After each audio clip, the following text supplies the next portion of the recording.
What do you want the Lord to do for you? What do you want the Lord to do for you? February 29th. Lord, that I may receive my sight. Luke 18:41. What is the thing that not only disturbs you, but makes you a disturbance? Is it always something you cannot deal with yourself? They rebuked him that he should hold his peace, but he cried so much the more. Persist in the disturbance until you get face to face with the Lord himself. Do not deify common sense. When Jesus asks us what we want him to do for us in regard to the incredible thing with which we are faced, remember that he does not work in common sense ways, but in supernatural ways.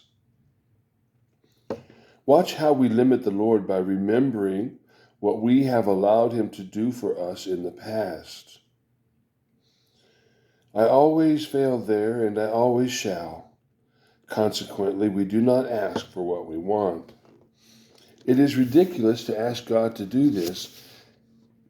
If it is an impossibility, it is the thing we have to ask. If it is not an impossible thing, it is not a real disturbance. God will do the absolutely impossible. This man received his sight.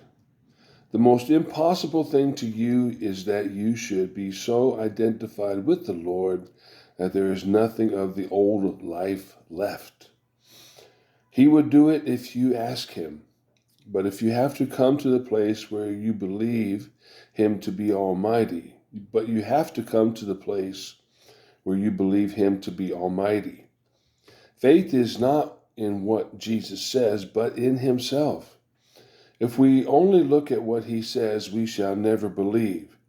When once we see Jesus, he does the impossible thing as naturally as breathing.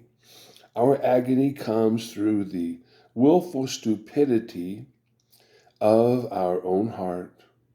We won't believe. We won't cut the shoreline. We prefer to worry on.